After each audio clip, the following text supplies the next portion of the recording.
You are listening to the Lucha Central Podcast Network. And now, Lucha Central Weekly.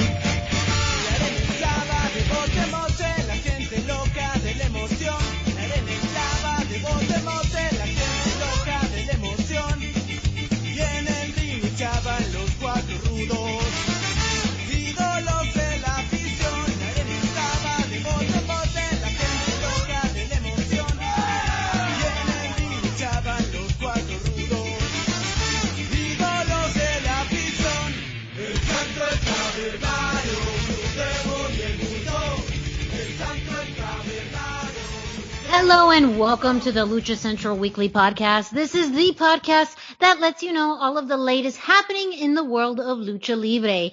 Each week our team discusses news and events from this past week, as well as previewing the week ahead, covering Mexico-based promotions and top independents, along with luchador-related news from throughout the United States. The Lucha Central Weekly Podcast is part of the Lucha Central Podcast Network on luchacentral.com. This podcast and others from the network are also available on all major podcast platforms, including iTunes, Spotify, Google Play, iHeartRadio, Podbay, and Speaker.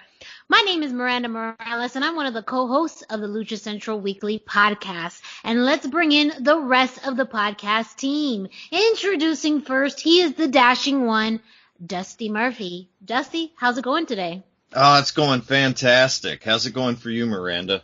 I am doing well. Somewhat exhausted. Why would we be so exhausted trying to go into the holiday season?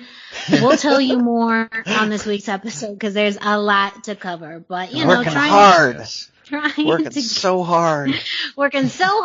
for all of you, but also, you know, trying to get into that holiday spirit. So, yeah, it's just trying to balance out wrestling and life. So, yeah, I think that's what we all try to do. Sure. And with the third member of our trios team is, well, who? It is the one and only Brendan Barr. That's who. Hey there, how we doing?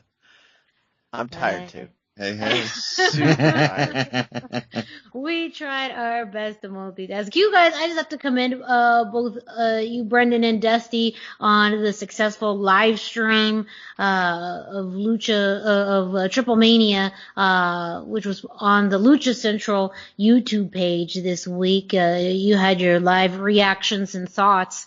And some of our Lucha Central listeners tagged along. Some of our Lucha Central family was on there as well. So just a big congratulations to both of you for putting that stream together. Speaking of balancing, I tried to balance an announcing gig and watching TripleMania and being on the live stream. Yeah, it was exciting having you there for a while. Yeah, just literally for a hot minute. Then I had to go. But, we understood, but it was awesome. Yeah, we had a great time. Yeah. It was a great show. Yeah, we'll get to that. But yeah, it was awesome. And you didn't get to do your plug then, so what were you doing? You were doing your own show. I was in Phoenix, Arizona, at Arizona Wrestling Federation, which is one of the promotions here in the Arizona area that's still running at a very small capacity. It was at their small training center. We had a very small crowd, but a great show. It was the last one of the year. And it had featured some, people that some Lucha Libre fans may be familiar with. One of them being Ricky Mandel, who's on Lucha Underground. He had a fantastic match against Charles R3 Cassis, the head collector, as we like to call him. It was a pretty tough match, but it was a fantastic match. And then also at this show, the headliner, Arizona Wrestling Federation champion Parada, defended his title against Alexander Hammerstone. Hammerstone of MLW fame. And yeah, what a fantastic match that must have been. Yeah, Miranda's spoiled. That's where Hammerstone likes to hang out. He even lives there. Yeah. Oh my wrestlers gosh. here in Arizona. I would say very similar to the Exaltico style of wrestling. So very, very entertaining. But yeah, that's what I was doing on Saturday. We will be back, in Phoenix in the beginning of next year. Our first show of the year is going to be Saturday, January 9th, in Phoenix. It's called High Stakes. So if anybody wants to check out, ArizonaWrestlingFederation.com, you can get information on upcoming dates, and shows, wrestlers who are scheduled to appear, all of that. So, that is what I was doing instead of watching TripleMania. But I did get to watch some when I got home. So Yeah. I know that's a chunk of what we'll talk about this week. But again, just to say a huge congratulations to Dusty and Brendan with that live stream. It sounds like it went so well. You guys may do something like this again in the future. Well, yeah. Yeah, it sounds like you'll be seeing us for, at least some of the most major kind of shows, pay-per-views for Lucha Libre. As the Mass Mats and Mayhem's guys like to call Kevin, our overlord, has said that he likes the idea and definitely thinks we should do more. But I mean, for those of you that paid attention to the live stream, we were dunking on his sandwich making abilities pretty hard. So I can't trust a man who can't make a proper grilled cheese sandwich to have good judgment on whether our show went right. That's true. That's kind of if that's the scary part, successfully runs multiple businesses, promotions, a website, but yet you judge his grilled cheese sandwich making abilities. He microwaves toast with Kraft cheese in the middle. It does. Well, I'm not here to judge because I don't cook. I Uber Eats / Grubhub most of the things in my house, so I cannot. I'm not gonna hate. We just like to tease him. We are. Yes, that's true. Yeah, I mean, it is unorthodox. It is a little strange, but you know what? Kevin Kleinrock is a revolutionary thinker in the world of Lucha Libre. I'm not gonna, maybe he's thinking about new ways of creating grilled cheese sandwiches. I don't know. It's the fastest way, at least, and Kevin hasn't got time with all his other projects. Now we're getting to the root of why, there's a method to the madness. It's because he's extremely busy with all his projects and works. However, it is kind of strange if they are producing a cookbook and putting out a cookbook next year. That is a little bit. I asked Jerry, and he did not say that Kevin has any recipes in there. So I think he learned a lot. I've talked to Kevin about it. He learned a lot about how to cook by working. But I don't believe that he should put a grilled cheese sandwich recipe in the liner notes now or something. Yeah. That's gonna be the second edition. It's gonna be a quick pamphlet of all the recipes that didn't make it into the book, and it's just gonna be Kevin's grilled cheese recipe. Kevin's grilled cheese recipe and a bunch of cool pictures. Yeah, lots of cool pictures. Yes.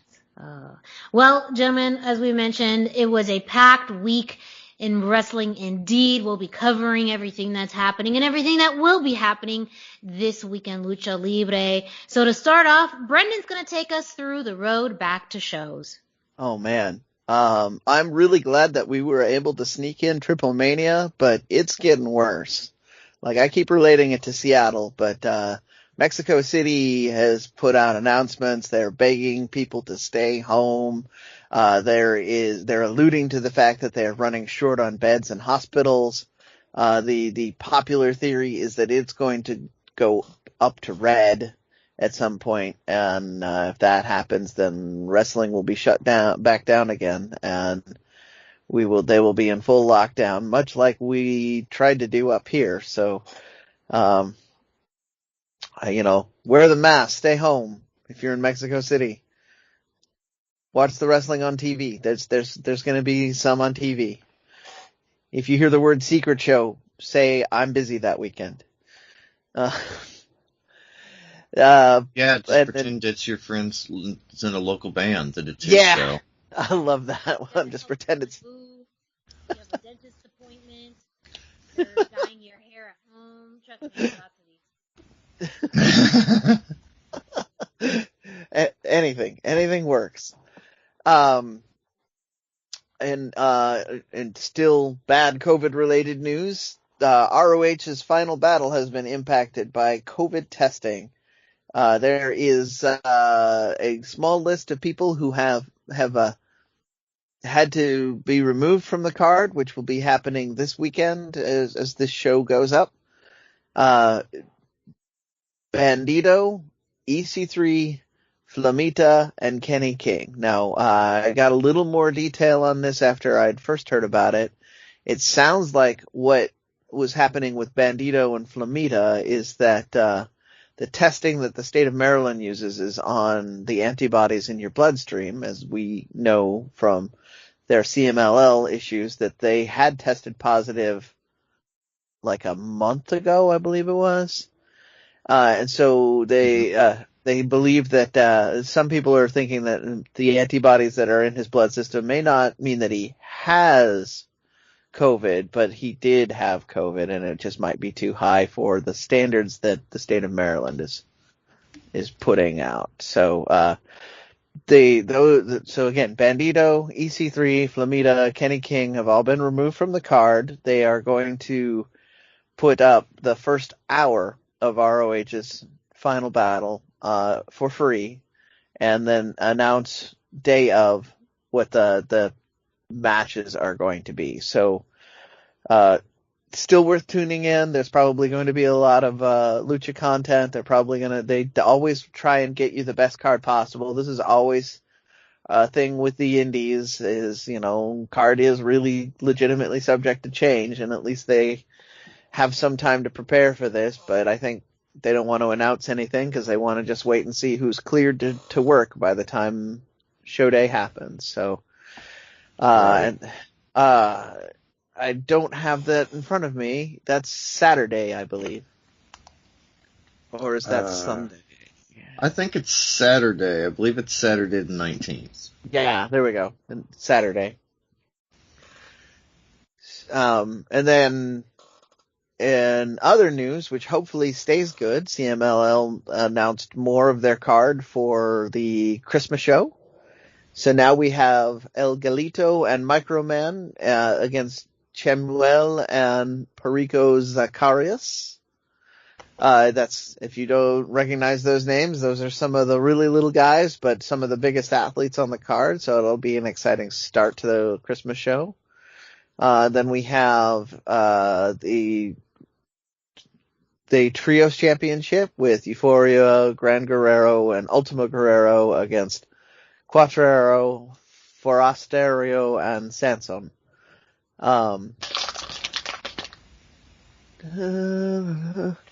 Then we have Volador Jr. against Bandito in a postponed match. Speaking of the COVID-19 infections postponing shows.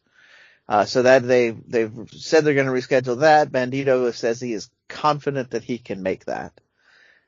So we will see what happens, but that's going to be reliant on Mexico at that point. And then Caristico Mystico against Angel de Oro Atlanta. Oh, I'm sorry. I needed to be clearer in the beginning of my notes. The Copa Junior is still going on, and that's Caristico, Mystico, Angel de Oro, Atlantis Jr., Felino, Sobranario Jr., Negro Casas, Mephisto, Niebla Roja, Felino Jr., Stuka Jr., and Star Jr., as we announced last week. Yeah, that's an exciting lineup. Back to Final Battle. That actually is going to be Friday the 8th. After this podcast airs.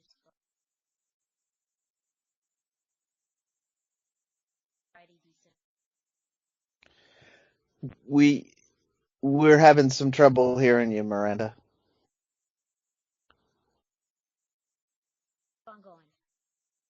Okay.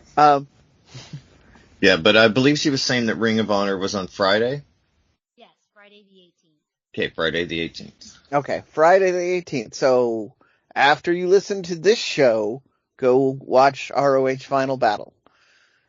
I don't know why I didn't put that in front of me. I apologize. Also, so on the 27th, we have DTU has announced an anniversary show in Tulancingo. Well, they announced the anniversary show earlier, and then they have moved it to the 27th, which puts it in conflict for viewing time with the Vanguardia show that is also on the 27th that I was going to talk about, which is going to be in Hidalgo. So we have, for that, they've announced some matches. There's Falcon Fire, Devitt Rodriguez, Ciclope, and Dayami versus Billy and Murdoch. Drolux and Moria versus Latigo and Simbolo Azteca. Aries versus Dragon Boy versus Aaron Sykes and, Aries versus Dragon Boy, Aaron Sykes, Lobo Blanco. So it's a 4-way. Crazy King and Medio Extremo versus Calibus and El Mago, and Jitsu and Ray Dragon, for Vanguardia teams, tag team championship. And then Gaspar and Aramis, it looks like, will be in the main event. And then we're going to round out with a little bit of news. We're going to update a little bit. Last week we had reported that Bestia 666 had said that his parents were in the hospital with COVID-related illness. They are still in the hospital, but he has said on his social media that they are now doing much better. So, good news there, and we hope they continue to do better, and hopefully they are released in time to see some wrestling on Christmas, even though they probably won't be watching CMLL. And then our other good news is Dragon Lee has announced that he is going to be a daddy. Yeah, big congratulations to him. Yeah, huge congratulations to him. So that is our road back to shows for the week, but we're definitely ending on a high note there. I'm very excited to see that people are doing good things during the break, which is staying healthy, getting better, and looking towards the future. And you do have some indie roundup to share as well. I do. I have the IWRG did another show. We had 5 matches from IWRG. We had Baby Star against Halcon Magico. Baby Star came out on top on that. We had Charo Negro and Puma de Oro against Atomic Star and Fulgor 1. That was Charo Negro and Puma de Oro. We had Avisman and Hijo del Abrije against Karui and Supernova, which is a lot of really colorful people in the ring. But Avisman and Hijo del Abrije came out on top. And Capo del Norte and Capo Mayor against Demonio Infernal and Fresario Jr., as well as El Hijo de Medico Assassino and Galeno del Mal. So, lots of young up-and-coming talent on there, people that I've seen on a few different shows. Yeah, lots of recognizable names. Yeah. Capo del Norte and Capo Mayor came out on top on that, and I feel it probably had a little more feeding into the feud with the Wagners, seeing as they were involved in the match. And then our main event was Hijo del Espectro against Puma King and Hijo de Canis Lupus. And Spectro got the win by countout after they have a sort of an invasion angle going on, and I believe the men in mysterious masks were involved in that match. Unfortunately, I was a little overly busy with personal things this week, so I don't have a Lucha Time update, and other events were not happening in great depth. So this would be the time for you, the listeners, to give me matches or events from the past. Maybe we can swing some of those into the Indie Roundup and talk about matches that have happened over the course of the year. So please send me your submissions. We'll give you the details on where to do that at the end of the show, but many of you already know how to get a hold of me, I can tell. Yeah. Yeah, we saw some of the fans this week, the usuals, Emmett Brown and some others in the comments on YouTube. So that was exciting to get to interact with everybody. Absolutely. That's awesome. Yes, hopefully next time you guys do this, I'll be able to jump on because I think it's such a cool way to interact with our listeners and new listeners as well. So I believe the stream is still available on the Lucha Central YouTube page. So if you missed out, you can actually watch it. It's in its entirety. And still feel free to leave comments and let us know your thoughts. But I believe it is on the Lucha Central YouTube page. Where I was watching my feed of it, so unless they took it down, I don't think they did. Mm-hmm. I mean, we did make fun of Kevin a lot for the cheese sandwich thing. Yeah, I was gonna say, I don't know how vindictive he can be. He may just cut it. Cut the feed. Well, speaking of Lucha Central, we're gonna kick it off to Denise Salcedo, who brings us this week's Lucha Central.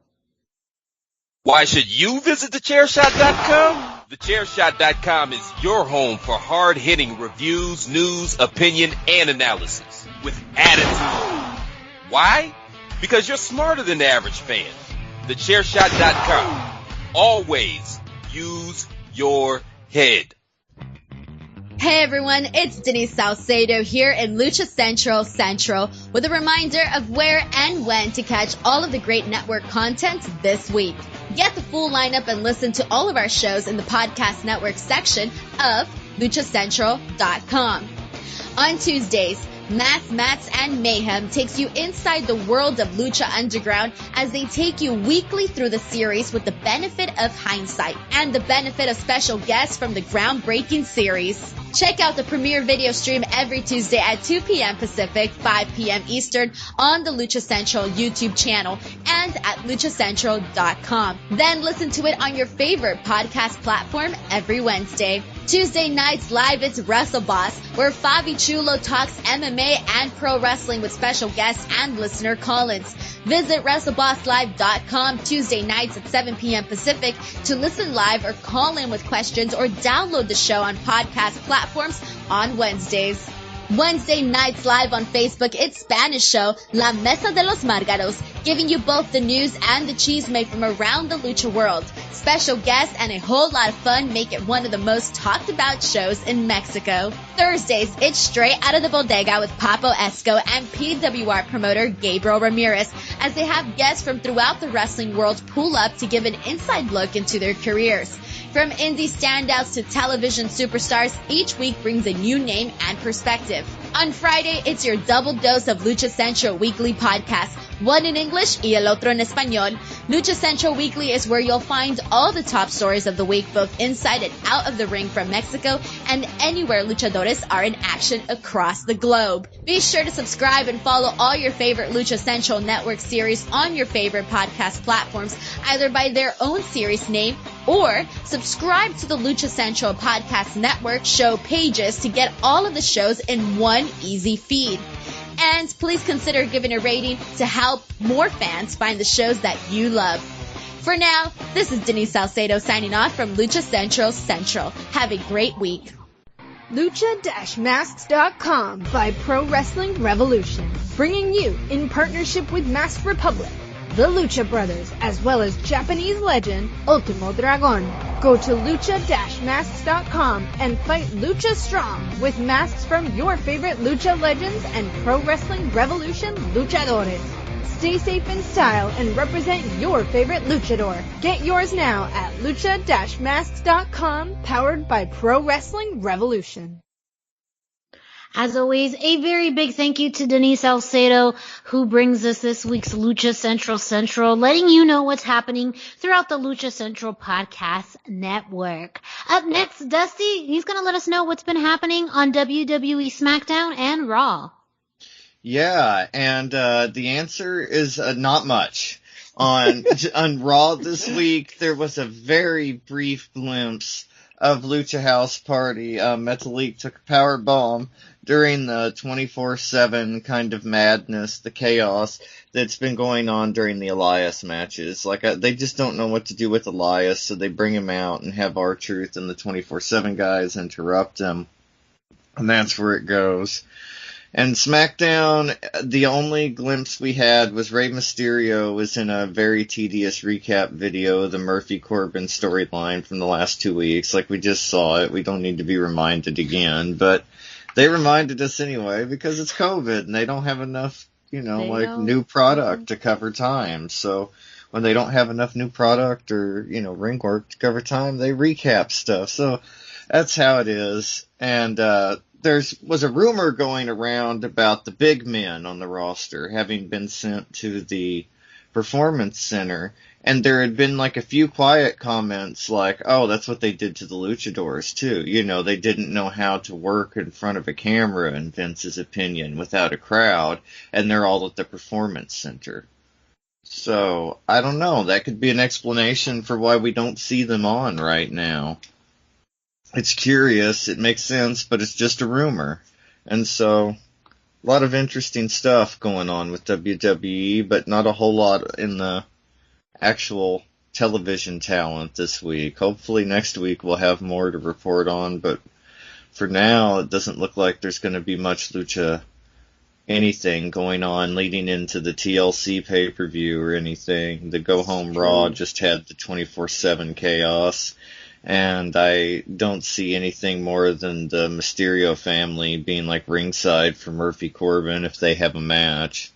So, yeah, I don't think we're going to have much to report there, unfortunately.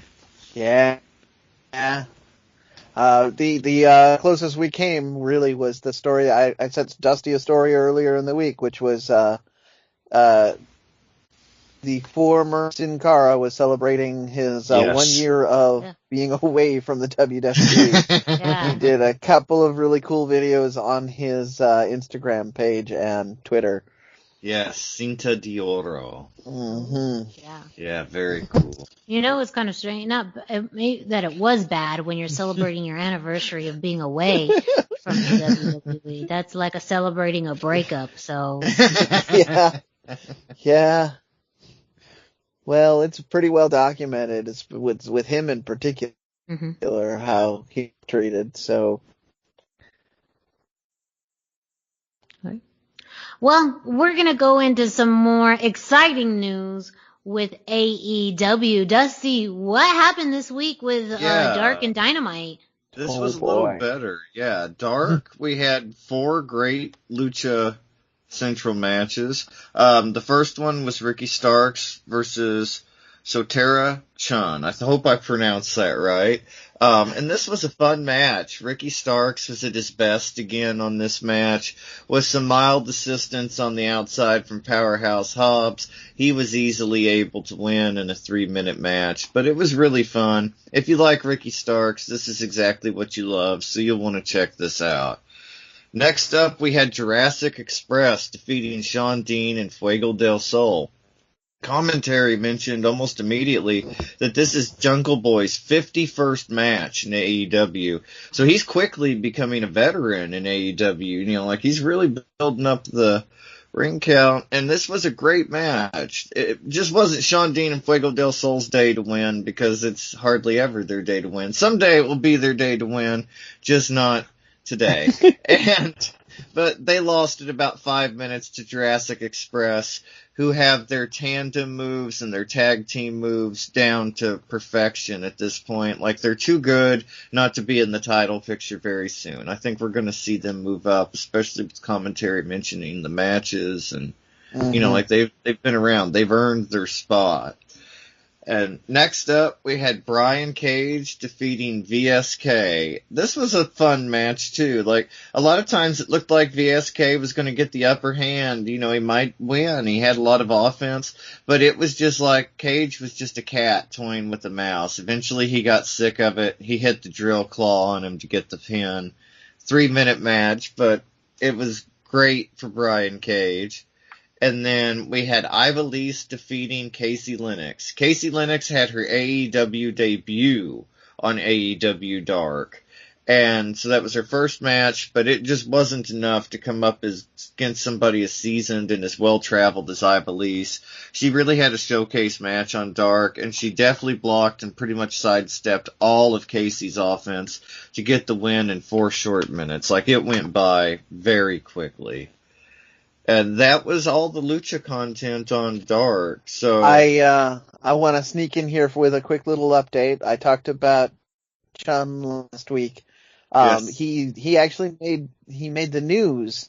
He is, according to a Cambodian news source, he is the first Cambodian wrestler to appear in the U.S. wrestling circuit. Oh, So wow. Very cool. Yeah, I figured I mean, it's not super Lucha, but he is one of my hometown guys, and he's a real good guy, so I just wanted to kind of spread a little more about how cool that is. So cool, and it's always awesome when it's somebody that's a good guy, you know, like when it's good people that get these chances, and you can tell, like, and he's got such a recognizable name, he's got a good moveset, he's on his way up, but that's how Dark works. You gotta lose and figure it out before you can start to win.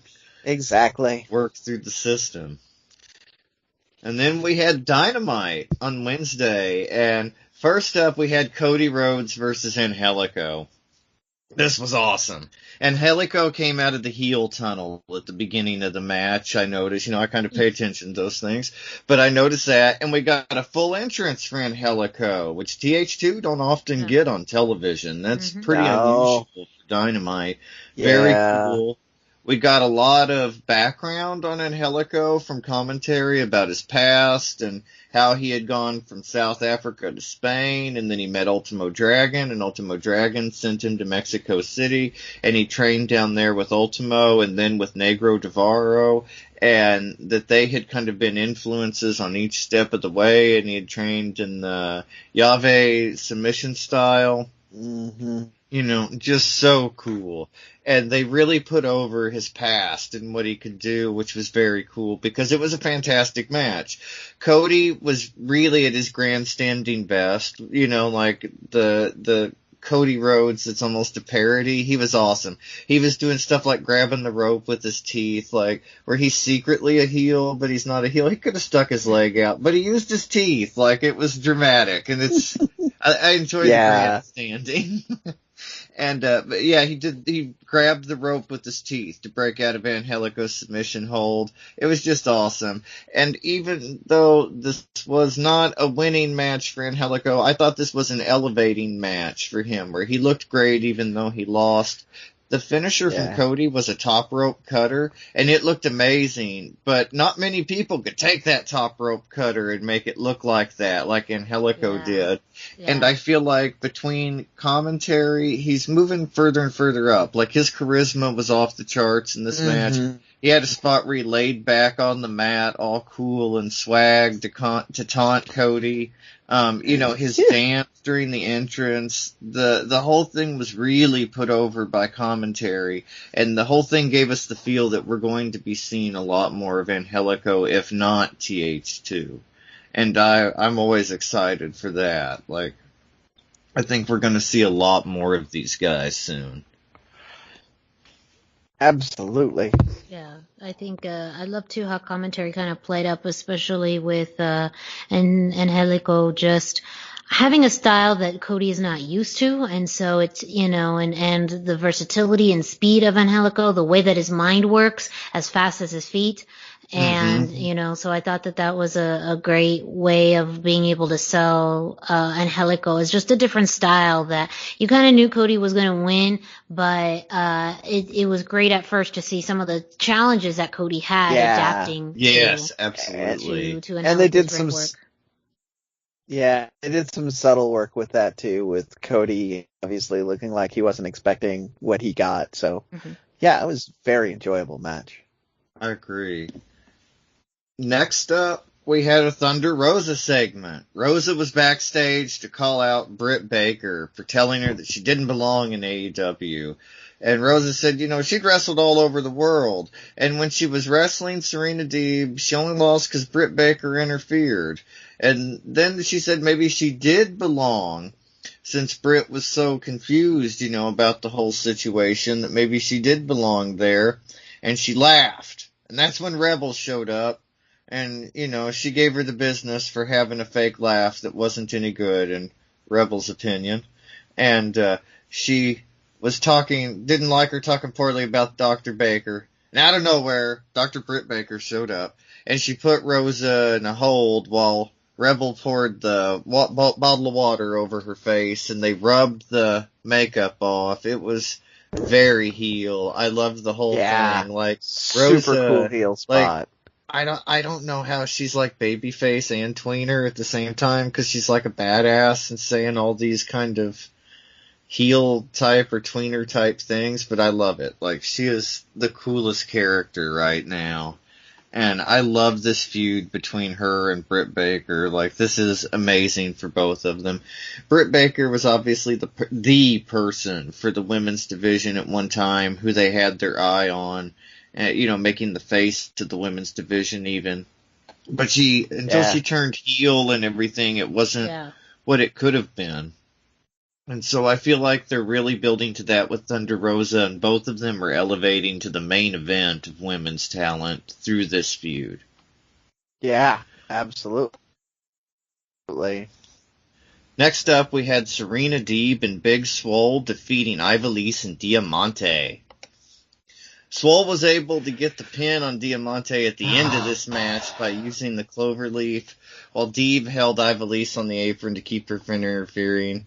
And it was obvious from the beginning that for whatever reason, Ivelisse and Diamante weren't hitting their regular rhythm and physicality, and it showed when they lost this week. After the tour de force we saw in Dark, it was drastically different for Dynamite, and sad. Like, they built her up just to knock her down. And Excalibur even pointed out that they'd gone undefeated since a loss against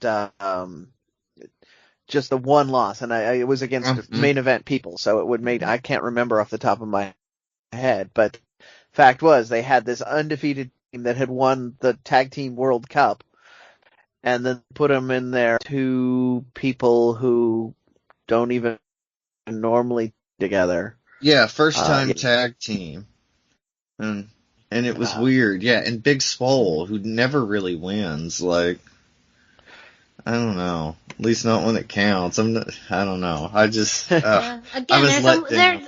As the one thing that they seem to have going with Thunder Rosa and Britt Baker, there's still so much within the women's division that's so unclear. I feel like that's really the only thing, I'm going to say this, outside of Ivelisse and Diamante winning the Tag Cup, that's the only thing I think they've really done right this year. A few things here and there with Hikaru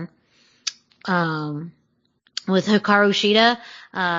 Yes. But yeah, other than that, it's the women's division to me is still very inconsistent, and there's still pretty obvious gaps in some, decision making there. But that's just my opinion.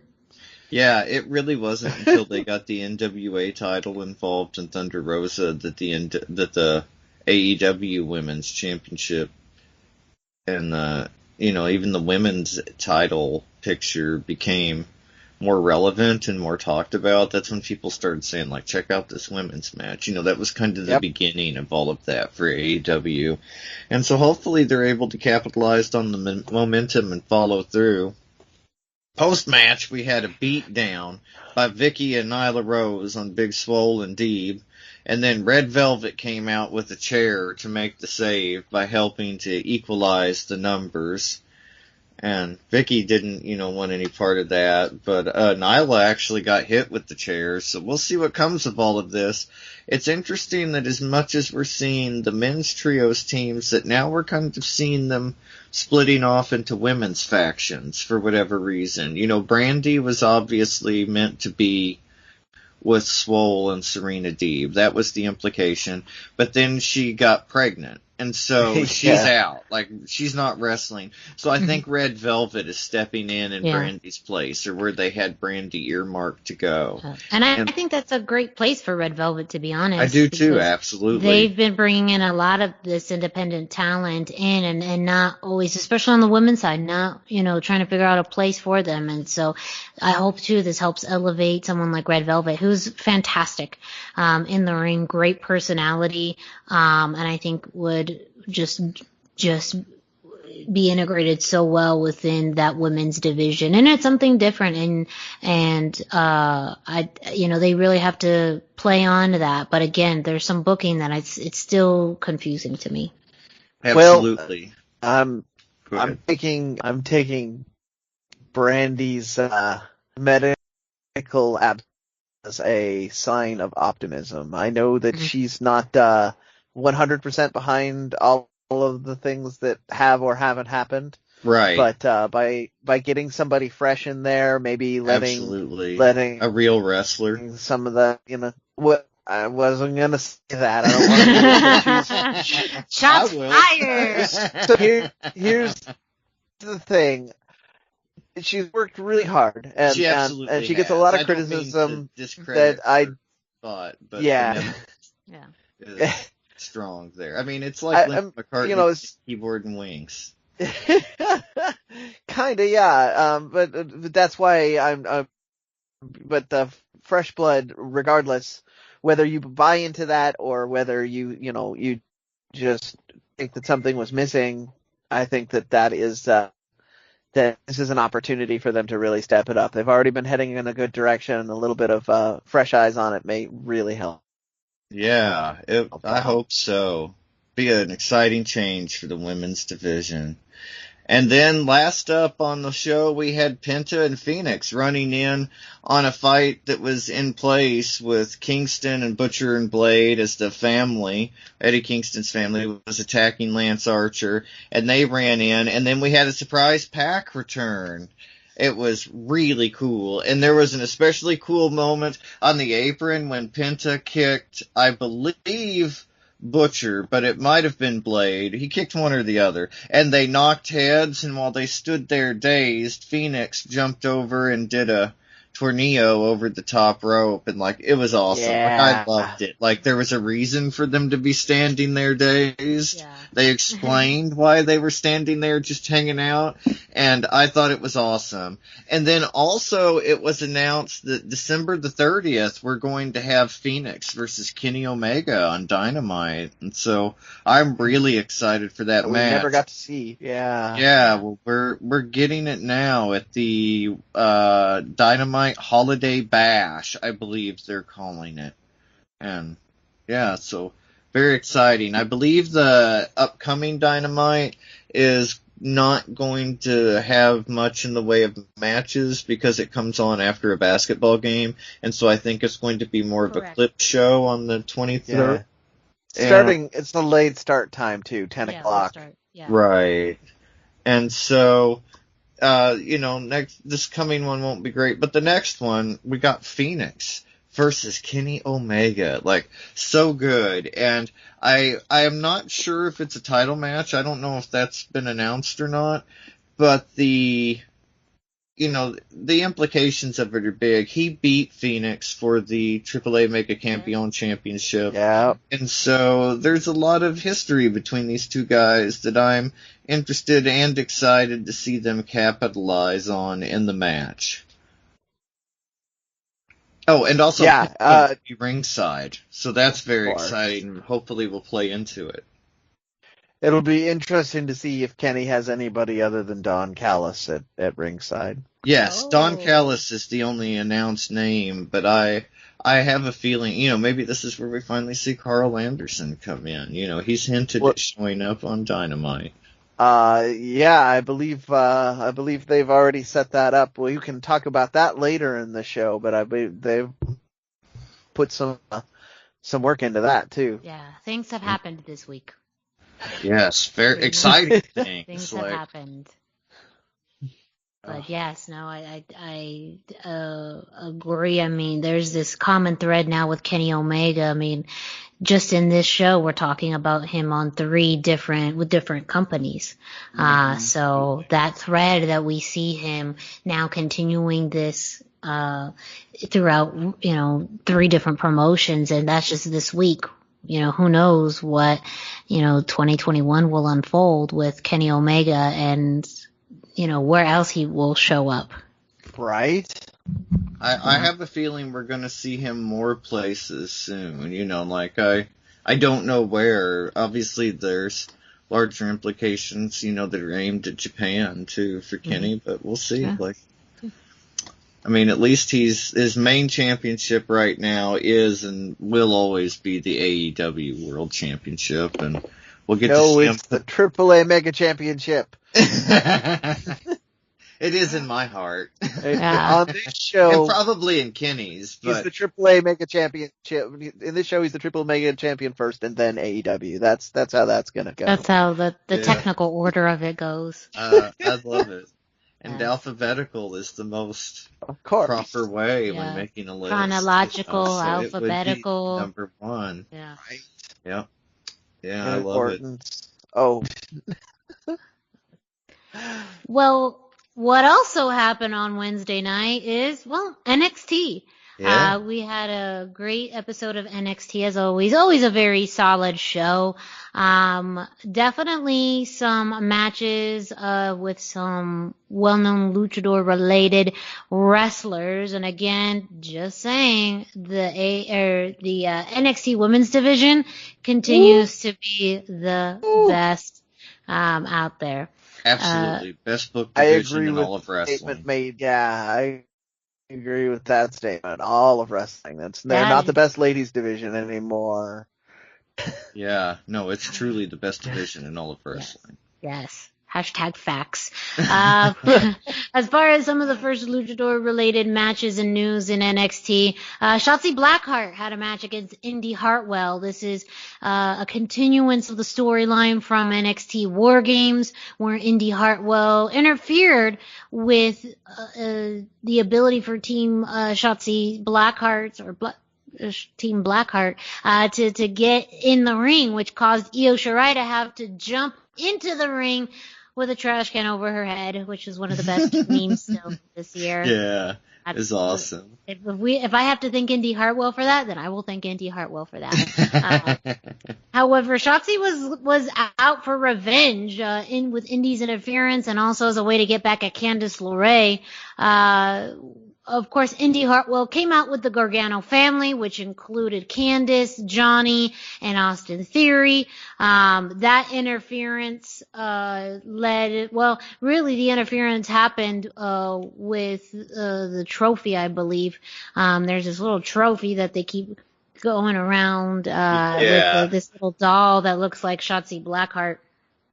It's awesome though. Like on paper, it's kind of sounds funny. strange, Yeah, but it's awesome. I am positive that just started with somebody seeing a doll and saying that looks like Shotzi, and it just went from there. Yes, but the trophy ended up with Indy Hartwell for long enough for the referee to see her hit Shotzi Blackheart with it, and it led to a disqualification. Oh, no, you can't let the ref see you. That's the rule. Yeah, so, Indy Hartwell and the Gargano family said, screw it, we're just going to keep on beating on Shotzi Blackheart. So that is what they continued to do.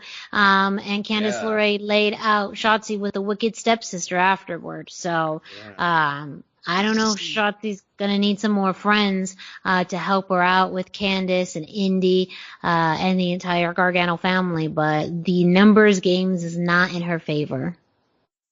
So the Mysterio family does this to Murphy, and everybody cheers, and it's the best thing ever.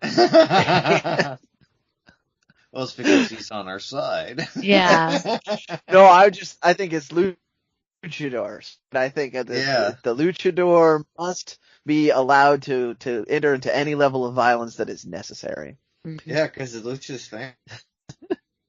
Yeah. Family. Luchas for life. Lucha. Speaking of Luchas for life, next up we had Karrion Kross making his in-ring return after being out for 4 months. And Karrion Kross defeated Desmond Troy in exactly what you think it is. Very quick match. Karrion Kross put Desmond Troy in the cross jacket for the win. Tapped out very, very quickly. And Karrion Kross had a message for Damian Priest, who he's going to be facing at New Year's Evil, that he's ready for his ass. Karrion's words, not mine. However, it was great to see Karrion Kross back where really he picked up, having dominant matches, that intensity in the ring, and I mean, they used to call him a killer for a reason. I still see it in him. So yeah. And of course, it's still in him. Yeah, it's still, of course. It just even with this break. An interesting development too, somewhat related, in this episode, Kyle O'Reilly, won, his match, and became the new number 1 contender for the NXT championship, beating Pete Dunne. And so we are going to see Kyle O'Reilly and Finn Balor too at New Year's Evil. So, Karrion is not going straight into the championship scene yet. We will see what happens after New Year's Evil, but I have a feeling that's a shame. Finn Balor will return, or will retain the championship. Karrion Kross will do away with Damian Priest, and those two factors will be eliminated, and we get back to Karrion Kross on that title hunt. So that's just my prediction. I would love to see, him bust out the Killer versus the Demon, and Yeah. Hire me, WWE. I'll write it for you. No problem. So, the main event for tonight was that night was Toni Storm defeating Rhea Ripley. And why I mention this? Well, it's because we had an appearance by Raquel Gonzalez. She came out. Drive-by. Yes. It was great. Raquel Gonzalez came out and picked up Rhea Ripley, rammed her shoulder into one of the posts while the referee wasn't looking. Again, we still see this rivalry, this program, this heat between Rhea Ripley versus Raquel Gonzalez. And the final moments actually of NXT this week was Raquel Gonzalez up on the ramp staring at Rhea Ripley, pretty happy with herself. So I feel like that's a pretty interesting way to finish the night, not focusing necessarily on Toni Storm, who won the match, but focusing on Rhea Ripley, who raised some hell. So I'm so excited. Please give us a best of 7. I'm down for that. Best of 7. Who knows? I mean, we may see round 2. I mean, we talked about this at War Games, that moment with both of them standing on opposite sides of these two rings.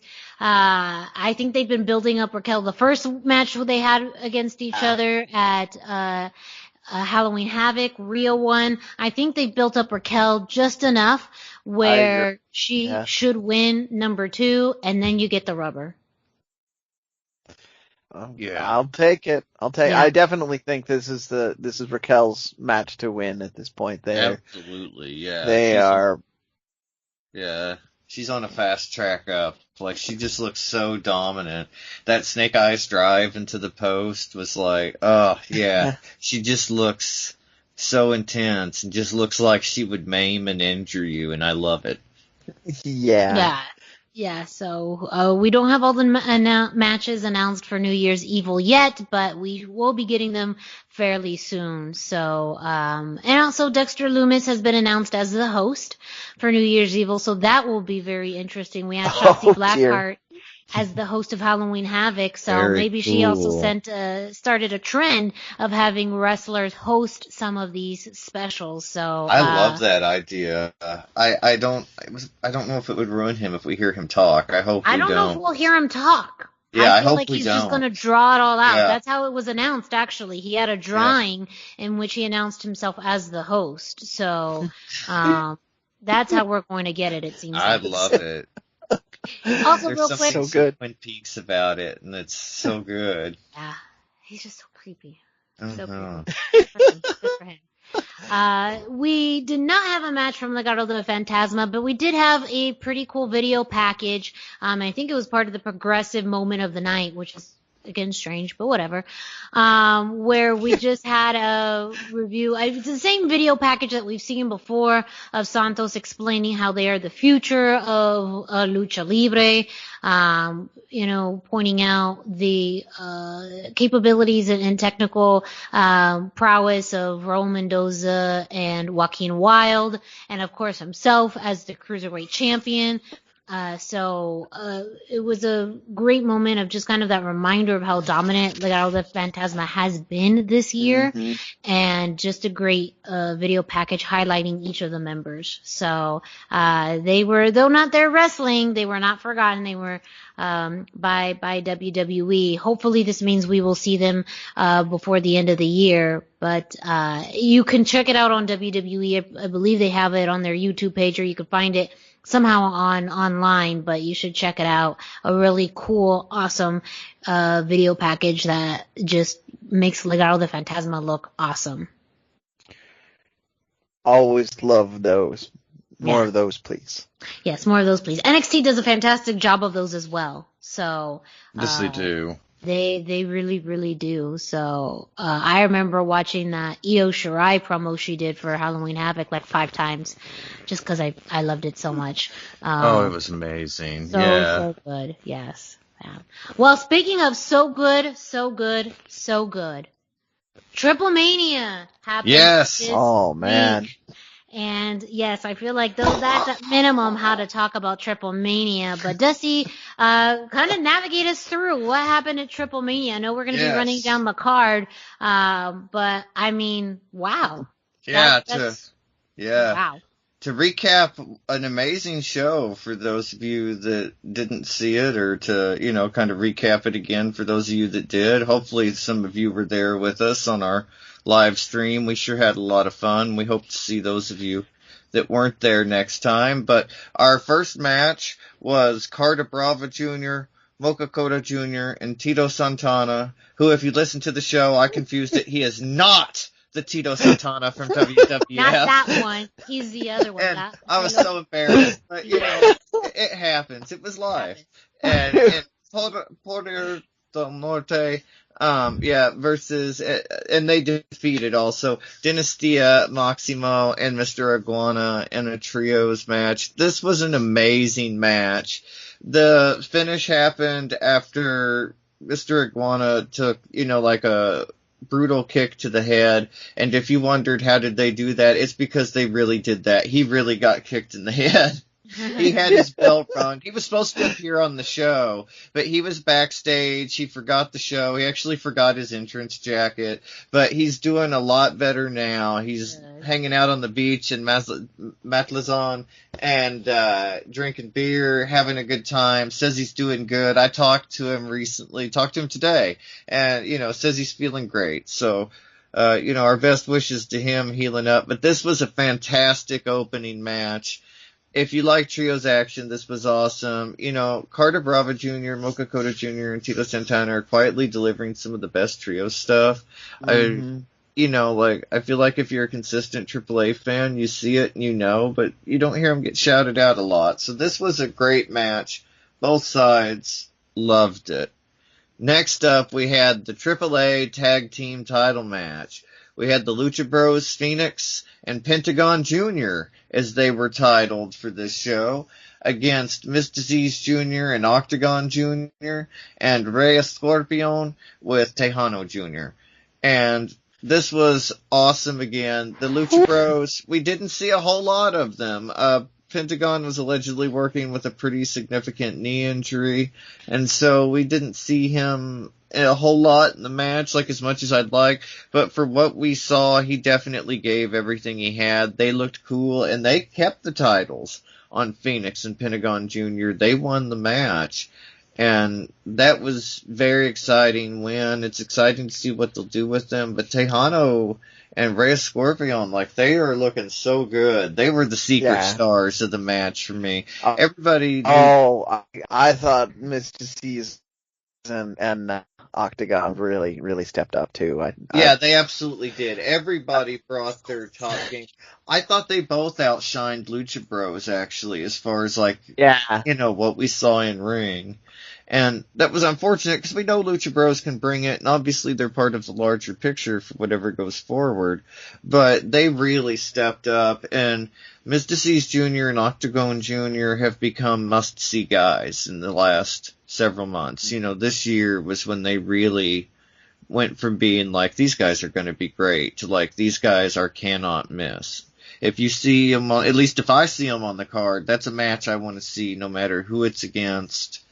And, I'm excited to see what goes forward for this. After the match, we had Taurus return and Io del Vikingo return and a surprise. And we were so excited. Like, that was, I maybe not the most excited, but to that point, that was the most excited we had been.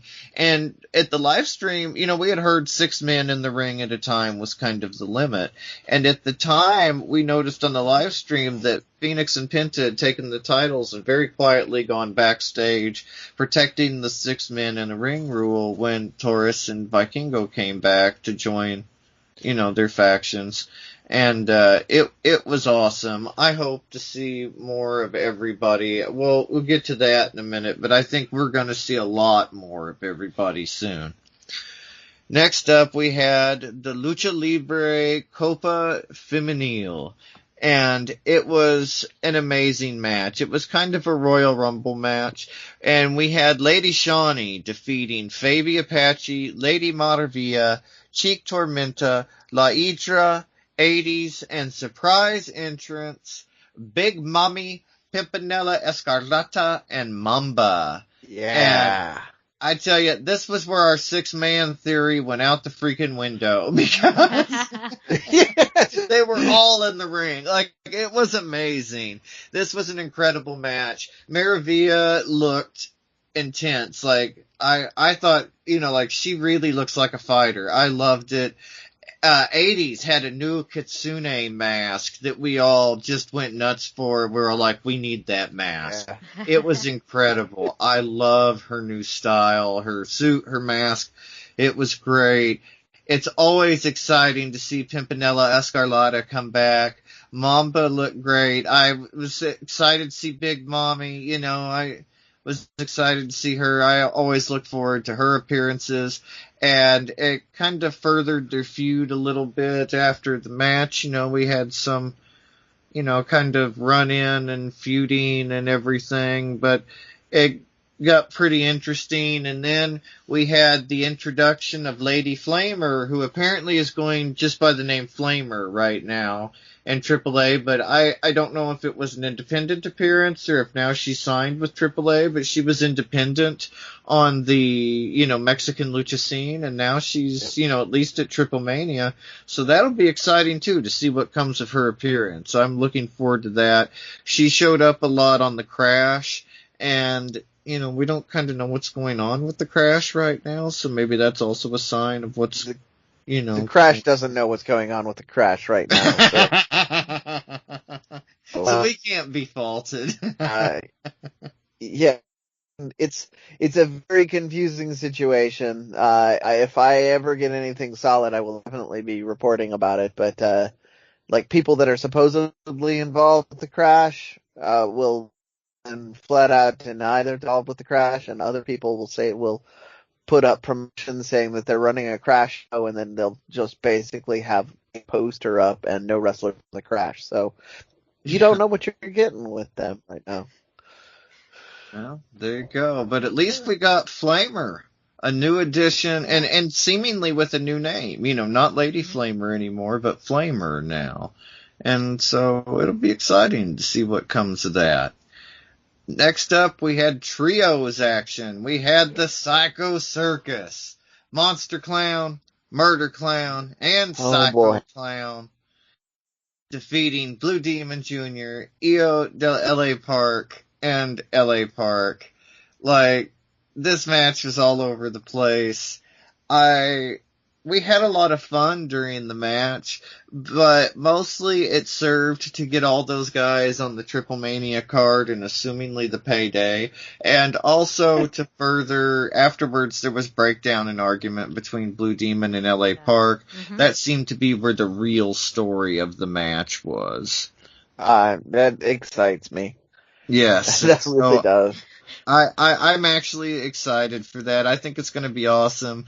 I don't think we're ever going to see Blue Demon Jr. lose that mask, but I don't know. Maybe. You know, I would love to see a mask versus mask match between them. You talk about some hard-hitting, bloody lucha that's...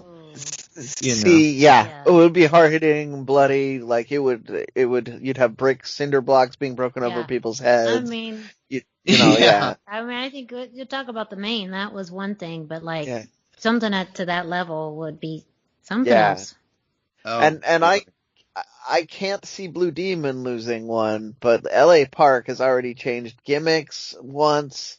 Mm-hmm. He's proven that people are fans of him and not the gimmick and not the mask. So if we're to do an Apuestas match, Blue Demon would probably get the win through like some sort of underhanded skullduggery because that's how that tends to be. But you have to have the dusty finish with with those kinds of matches. You know, they're especially common in LA Park matches when he loses.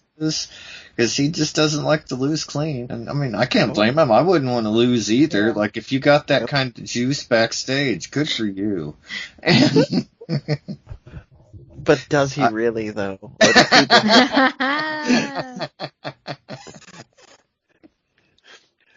Next up, we had our Funko Marvel AAA, three-way kind of sponsored match. And this was a lot of fun. We had Terror Purpura and Venenoide beating the heels, the Rudos. They defeated Arachno and Leyenda Americana. I think it's the other way. You had the heels beating the faces. Yes, that's what I meant. Correct. Yeah. Okay, Terror Purpura and Venenoide were the heels, and that they beat Arachno and Leyenda Americana. And we can kind of lay out, it's news, so I figure we'll lay out who's under the masks. And if you don't want to know, just kind of skip the next 15 or 20 seconds. But Leo Rush is Arachno, Daga is Leyenda Americana, Taurus is Venenoide, and Brian Cage is Terror Purpura.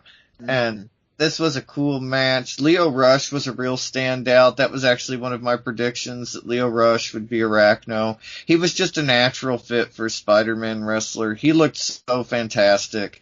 To me, he was kind of the star of the match, obviously. Like, he's just such a natural fit for Spider-Man.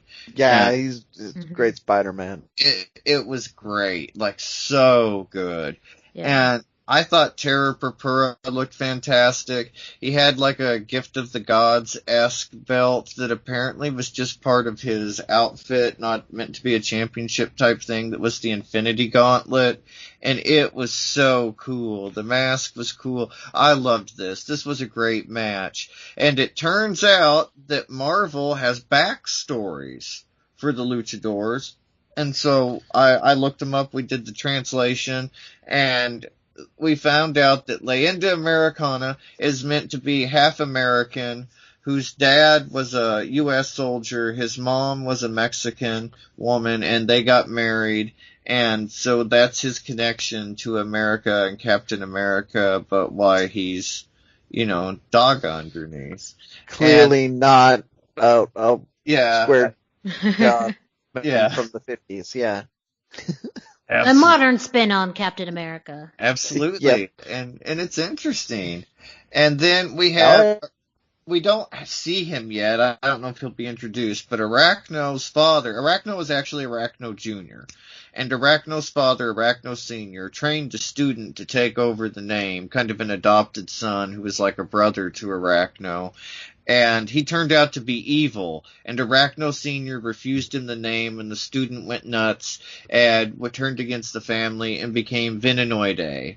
And so now he hates Arachno, hates his whole family, and he was hired as a goon by Terra Purpura, who is like an evil gangster businessman who doesn't seem to be an alien or anything like in the comics. He's just like a businessman who is secretly evil under the mask. Like, he wears the mask because he's like a legitimate businessman too, but he makes more money, I guess, whooping ass on the Lucha Libre circuit than he does at business. So he must not be a very good businessman.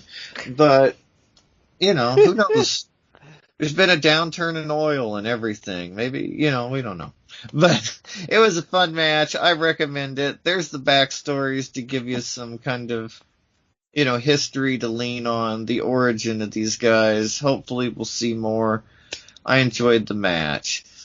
Next up, we had what was the match of the night for everybody. It was Kenny Omega defeating Laredo Kid in a AAA Mega Campeon Championship title match.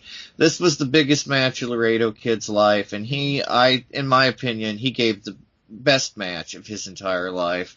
This was just fantastic. Easily a match of the year candidate.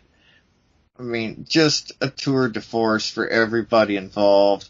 Kenny won with a second rope, the V-trigger, or was it the one-winged angel, sorry. Yeah, off the one-winged, second rope. Mm-hmm. And it was stunning. Like, and again, we mentioned this with Angelico taking the top rope cutter. There's not many people that could take that from the second rope and be okay. And so it just looked insane. It was amazing. There's a reason Kenny Omega is, you know, a champion, obviously, in a couple of places, soon to be more, I think. But Laredo Kid, like, this is a name we've heard a few times, but he, as much as anybody, is on his way up. He could not have looked better. He was fantastic. He has been in some of the most fantastic matches in Lucha Libre this year. I think he's been in easily 3 of the 4 best AAA matches this year. And so I hope we see him kind of elevated beyond all of this soon. After the match, or after the show, there was a press conference, and they asked Kenny, said, who's your next opponent? And Kenny said, Io del Vikingo. Ooh. And so, like, I don't know if that's what he wants. Yeah. I don't know if that's what he wants. That's certainly what I want. Yes. So hopefully that's the actual next opponent. That would be the most exciting for me, at least, as a fan of both of these guys. And I know Miranda, and I assume Brendan, you know, this is what we all want, is Io del Vikingo. And if we could get it, I mean, at AAA, of course, it'd be amazing. And AEW, though, that kind of national American exposure for Vikingo, I think he could become an international superstar overnight. In the same way that somebody like Rey Mysterio was on Nitro. You know, we saw him, and then he was, you know, just ubiquitous with Lucha Libre, and I think that Vikingo could become the next high-flying Lucha Libre star. Yes, and just a special note, Laredo Kid's gear that he presented at TripleMania was just stunning. Oh my gosh, it really was great. Stunning. Yeah. All white with the big cape, like it was gorgeous. It wasn't any ordinary white either. It was a pearlescent white where like a holographic pearlescent thing. Yeah. It was so cool. And I mean, we've talked before about how important gear is to your presentation, and like, oh my gosh, Laredo Kid, and what he has on his side too is he's not signed to AAA, he's independent, so he could come to America pretty easily, and I wouldn't be surprised at all to see him in AEW soon. He has been. it. I mean, he's been doing MLW Yeah. dates and other. So he's Yeah. he's dipping his toes in that water And for we've sure. seen with people like MJF and I'm sorry, I'm drawing a blank at the others, but we've seen people Brian Pillman Jr., for instance. Mm-hmm. They have come from MLW and worked at AEW concurrently. And so hopefully we get to see that from Laredo Kid. I can see where they held off until after the title match, so that he didn't have to start from a lower spot in AEW. But I think, we're going to see him very soon. But to your point about the gear, I just wanted to back around on that. That gear was so impressive and elevated him so much that I had my doubt. I was thinking he might come out winning. I did too. When it was so beautiful, I thought he spent a lot of money on that if he's going to lose. Yeah. And it was just no, but he knew that there was going to be so many eyes on this match in particular just because of the U.S. attention that Kenny's been getting over the past week. And so I feel like he knew, and also, as you mentioned, the biggest career or the biggest match in his life, in his career so far. So really, and he brought it in every way. Yeah, even the gear, it was so good. Yeah, absolutely. And so, then go ahead. Yeah, go ahead. Keep going. And then we had our Apuestas match, our title match. Pagano defeated Chessman, and this was insane. Mercenarios came out. Gentes del Air came out. Lady Shawnee came out. They all got involved. Hugo took a chair bump and was bleeding all over the place. Hugo. Oh, it was insane. There was blood everywhere. And, there were a couple of table spots. There was a table spot, and I saw it, and I was like, oh, it's a career ender. It just looked terrible. And then they're like, oh, you didn't like that one? Let me show you something really scary. And they gave us another table spot that was, worse than the first one.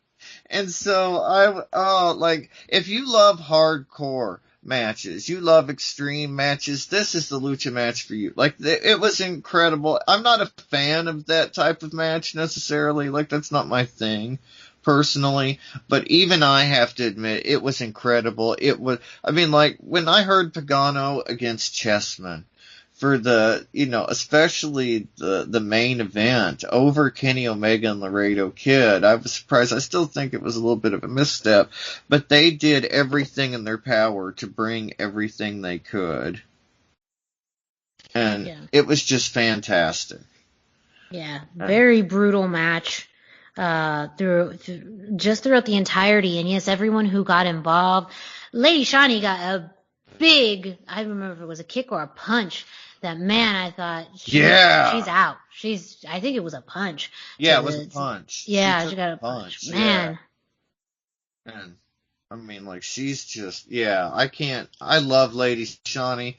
Back when she was just a generic sexy lady, now she's moved up to Lady Shawnee. I can't wait to see more and more from her. And again, I hope she gets some kind of international thing. She deserves it too. And after TripleMania, we kind of have a quick mention. Lucha Libre Full Media Ventures is suing AAA, and as of the time of this recording, AAA has become without a YouTube channel. Part of the thing was that Lucha Libre Full Media Ventures is what Dorian started to do Lucha Underground. And then at some point they got outside investors, and it sounds like now that there's Disney money with the Marvel Funko thing, they want their cut. And AAA is kind of hoping that Disney will just give them their cut to make them go away, and that Disney will be their people in America. That's kind of the implication. And so we hope to see that. They sued and claimed that they, that we're not getting their money, that lots of things, that AAA's deals with YouTube, Twitch, Facebook Watch, Space TV, Pluto TV, that all of that, anything in America was a violation of an agreement between AAA and Lucha Libre Full Media Ventures. And so that prohibited AAA from making any international deals outside of Mexico without Lucha Libre Full Media Ventures involvement. And so their YouTube channel is down as we record this. It may be back up. Yeah. A Spanish television station was taken down a couple of days ago on YouTube and came right back up the next day. So there's some chatter that could happen with this. We'll see. I don't know. But there's a lot of irons in the fire and a lot of possibilities right now. And I think this is going to get more and more interesting as we go on. Mm-hmm. There's an implication that this is why we hear Pentagon calling himself Penta L0M again on AEW's, because in America, Lucha Libre Full Media Ventures technically owns that name, and he's just trying to avoid some legal repercussions, and he can merchandise himself under the Penta L0M. Yeah. Issue there with that, and it'll be very interesting to see what happens, we just don't know. There's too many unknowns in all of this, and Lucha Libre Full Media Ventures sure waited a long time to file the lawsuit. It's been several years since the demise of Lucha Underground, if they're going to get upset now. Mexican finances are, notoriously difficult to untangle, so they got their work cut out for them in all this, and hopefully it won't lead to less lucha for us American fans, but the lawsuit will definitely be something we need to keep our eye on as fans. Absolutely. So I do want to point out two things on this. For one, on our live reaction stream after TripleMania went off the air, we had a long extended conversation with the Mass Mats and Mayhem guy about the situation. So people looking for more in-depth insight into this lawsuit, that tube video is definitely a great way to go. And then, of course, Lucha Central is, this was breaking news to us as we were recording this. They are giving us very speedy, up-to-the-minute updates on the YouTube situation as well. So keep your eyes on that. Yes, yeah. Keep checking in at luchacentral.com for all the news on the Lucha Libre Full Media Venture trial. Facebook, Twitter, Instagram, YouTube, they're all those places. And as we find out more about the Lucha Libre Ventures lawsuit, they'll keep you posted, and then we'll keep you updated weekly on the website. Yeah, absolutely. It's still a developing story, so we will, and luchacentral.com will provide as many updates as we can as they become available. Well, speaking of luchacentral.com, Dusty, can you kick off this week in Lucha Libre history? Yeah, we have this week in Lucha Libre history. It's time for This Week of Lucha Libre History. Be sure to check in at luchacentral.com every single day for This Day in Lucha Libre History by Pep Carrera for information, birth dates, anniversaries, matches of the day, amazing videos, breaking news, everything, all about Lucha Libre. And that's at luchacentral.com, your centralized place for all things Lucha Libre. This week I chose December the 16th, 2011. Lucha Libre held the 15th annual edition of the Guerra de Titans event at the Hermanos Cerdán Baseball Stadium in Puebla. In the main event, LA Park won the Lucha Libre AAA Latin American Championship for the first time. And this match was insane. Dr. Wagner Jr. was defending the AAA Latin American Championship. He came to the ring with his son, Io del Dr. Wagner. Park was accompanied by Octagon. Before the start of the match, Toscano, who was a former CMLL wrestler who, just showed up, and he showed up in AAA, and then all of a sudden declared that Park and Dr. Wagner were better than AAA, and this match, should go somewhere else. And so that got Dr. Wagner mad. Dr. Wagner punched him down. Toscano was carried out of the arena by members of the AAA security crew. This match was insane. They tore each other's masks apart. Park distracted the referee, and Octagon entered the ring to attack Dr. Wagner, and then Octagon Cito made an appearance and attacked Octagon, and it was crazy. The referee, Copete Salazar, was rudo. He wouldn't perform the 3 count when Wagner hit Park with the power bomb. He hit La Casita on Park. The referee wouldn't make the count. I mean, he just tried to do everything he could, but this match was insane. You truly have to watch it to understand. At the end, L.A. Park got his hand on some brass knuckles and then hit Dr. Wagner with them and pinned him to become the champion. The Rudo referee did a fast count, very fast count. At that point, Toscano came back and attacked the Wagners. Mascaro Ano 2000 Jr. was there. Tejano was there. Several people were wearing CMLL wrestlers were wearing shirts that said El Consejo. And then L.A. Park got his belt, and he just got the hell out of there. They left him alone, and Tejano got the microphone and challenged both AAA and La Sociedad before the trio ended up being chased out of the ring by the Psycho Circus. I don't understand what the hell was going on, but if somebody does, I hope they enjoyed it, because I sure did. And it was a lot of fun. Brendan, what did you pick this week? Oh, so this week I chose December 14th, 2012, where La Sombra, the 5th edition of CMLL's La Copa Junior, after beating Tama Tonga, and this was held at the Arena Mexico in Mexico City.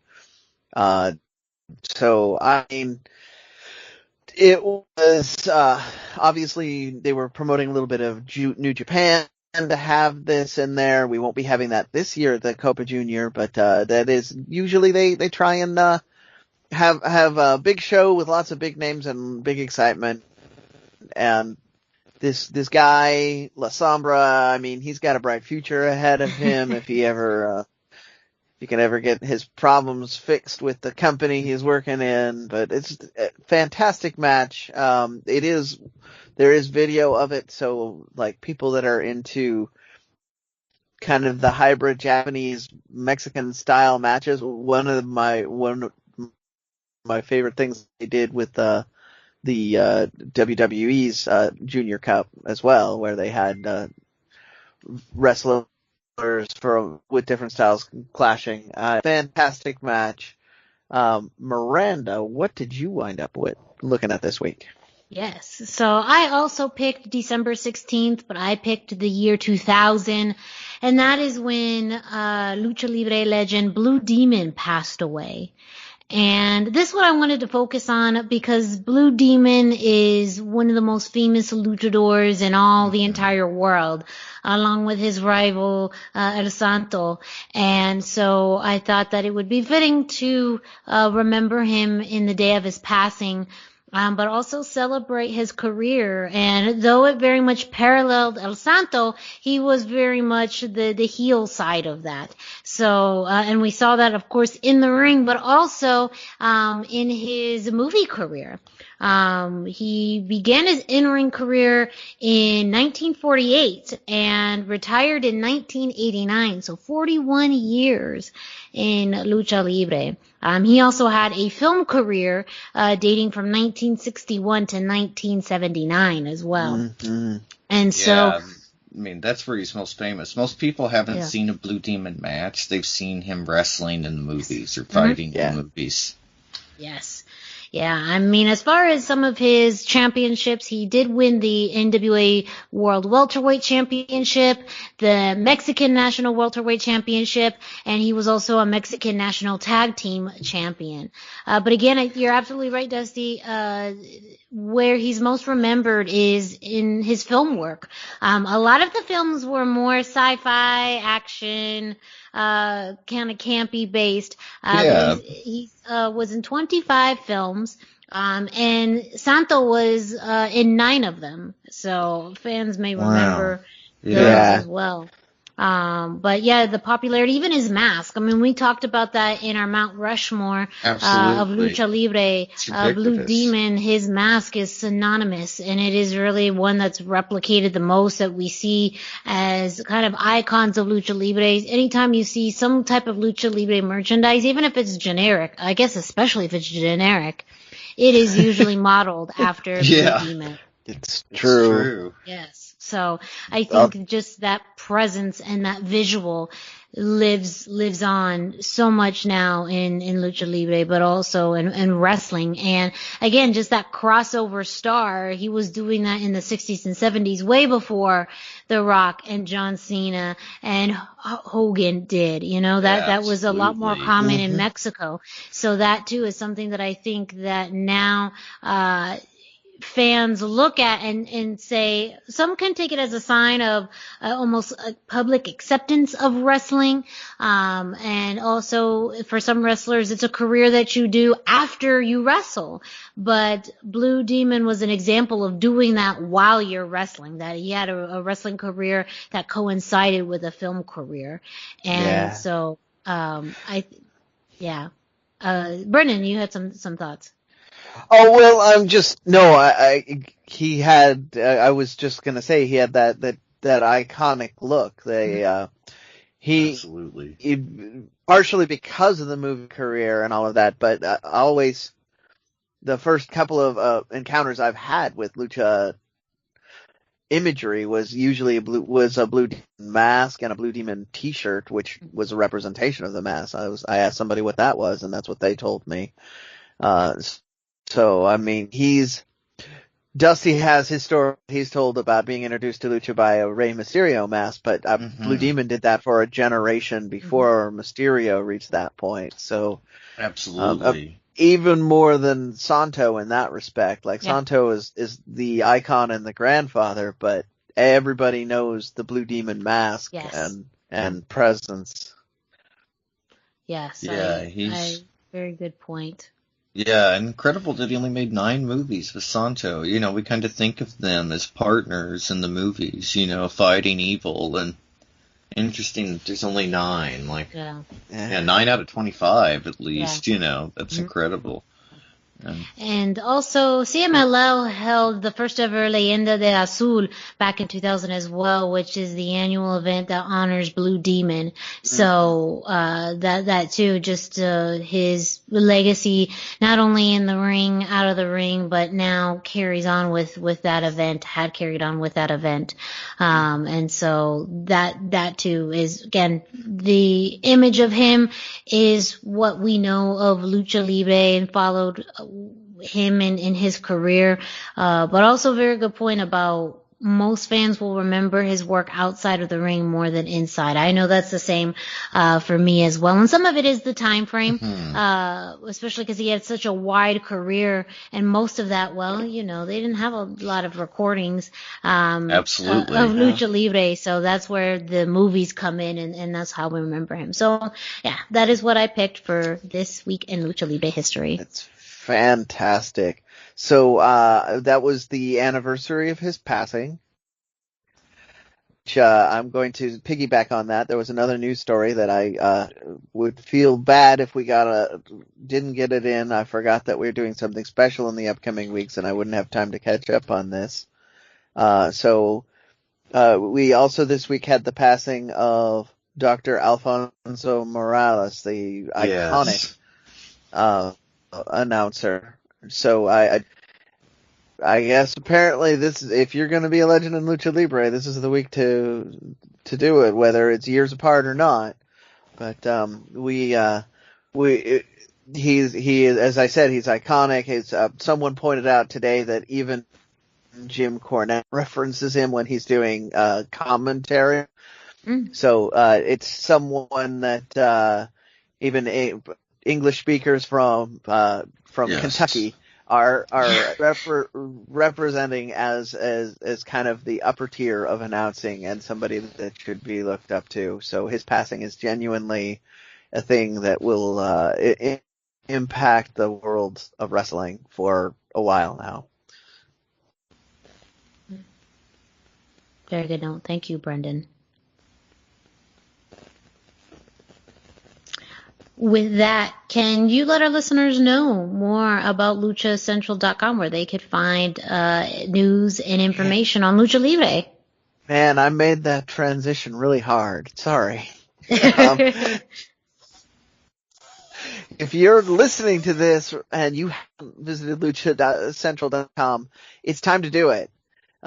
They have all of your news and updates for you there. luchacentral.com is the online home for Lucha Libre, where you can get all the top news in English and in Spanish.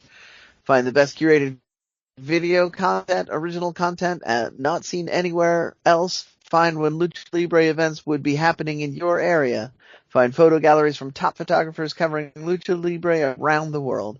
A place to have your voices heard, from weekly polls to annual awards, seen and read by top executives in all of the major Lucha Libre promotions across the globe.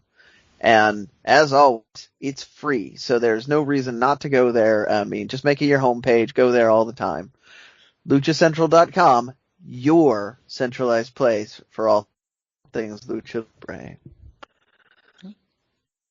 Up next, Dusty has a New Japan update with some updates on the Super J Cup and Jeff Cobb making an appearance. Yeah, they announced the Wrestle Kingdom card this week. It's going to be another 2-night event this year. You know, last year it was. I loved the 2-night event, and Jeff Cobb is going to be back this year. First year since 2019. He wrestled in a six-man championship match then. And again, he's in the Never Openweight Championship on night 2 against Shingo Takagi, who is the champion.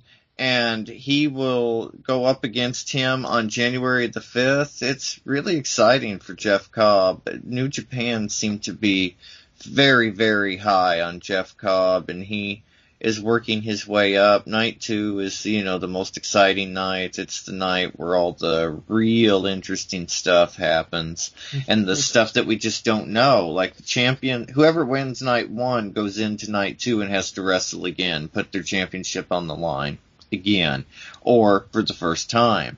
So it's very exciting, but this is one of the few matches on night 2 we know, and, maybe we'll see a whole night of new champions. That would be quite exciting, and especially for Jeff Cobb. Like, we saw him as Matanza, Lucha Underground. Hopefully we get to see him as a champion in New Japan. It would be exciting for him, and, well-deserved at this point. And then we had the Super J Cup. In the first round, we had Chris Bay defeating Clark Connors. We had ACH defeating THP. We had Blake Christian defeating Ray Orus. We had El Fantasmo defeating Leo Rush. Team Filthy of Danny Limelight and JR Kratos in a special tag match defeated Fred Rosser and Rocky Romero. In the second round, we had first round winner ACH defeating first round winner Chris Bay, and first round winner El Fantasmo defeating first round winner Blake Christian to set up the finals between El Fantasmo and ACH, and El Fantasmo won, so that was very exciting. It was great to see Ray Orus in the opening round. Leo Rush, Kenny Omega, and I'm forgetting a name, somebody else, were all involved in being on 2 shows on the same night and Kenny Omega was on Impact and AAA, and Leo Rush was on New Japan and AAA, but it was the first time that had been done since Rick Rude was on Nitro and Raw on the same night. So that was a pretty cool moment for those 2 guys, and very special thing. So it'll be interesting to see what comes for both of them. And, Leo lost in the first round, but AAA seems very high on him. It's a big deal to be named the Spider-Man Luchador with that Disney approval and some financing behind it. And so it's, I'm excited for him. Hopefully this is the sign of better things to come for Leo, and exciting things for El Fantasmo. hopefully we see more Rey Oris in New Japan when things open up and international travel is available again. That was a fantastic match. He is an easy candidate for the New Japan style. Hopefully we could see, maybe not a Fantastica Mania, but when things open up 2021, maybe we can just see like a luchador contingent coming over and, maybe in, like the G1 tournament or something. Mm-hmm. Be exciting. So yeah, lot to think about with New Japan. Again, we got Wrestle Kingdom coming up on January the 4th and the 5th. It starts at like 1 a.m. my time, so 2 a.m. if you're on the East Coast, and I believe 11 p.m. Pacific time. So, yeah, yes. Check that out. Again, just when we think we have a break, January picks right back up. Yeah. We get our nice little break here. There's not a lot happening in the next 2 weeks. Yes. And then January explodes all over us. Yes. Well, this past weekend, along with TripleMania, Impact Wrestling held Final Resolution, the last pay-per-view or special event. This was actually on the Impact Plus app for this year. And in that, we did see a new X Division champion. This was the Final Defeat Rohit Challenge. And that is when he calls anyone to the ring who wants to face him. And in his challenge, we had Manic come and make an appearance, quote unquote Manic, who defeated Rohit Raju for the X Division champion. So Manic is now the new X Division champion. And if you wonder why I say air quotes on that, well, especially if you look at the winner, the picture of who, of Manic, you may have some hints as to who may be underneath that mask, TJP. We had this theory a few weeks back, with Suicide. That turned out to not necessarily be the case, but it seems like in a roundabout way, I was still right. So let's record that in the books. Yes. You had the right idea, just the wrong mask gimmick. It was just the wrong one. It was TJP also that was the third person who was on two shows at once. He was on New Japan and Impact on the same night. Yes. So quite a bit No. That's a good TJP. point. That's exciting. Yeah, TJP and the other man, Chris Bay, on Final Resolution. He was the main event against Rich Swann for the Impact World Championship.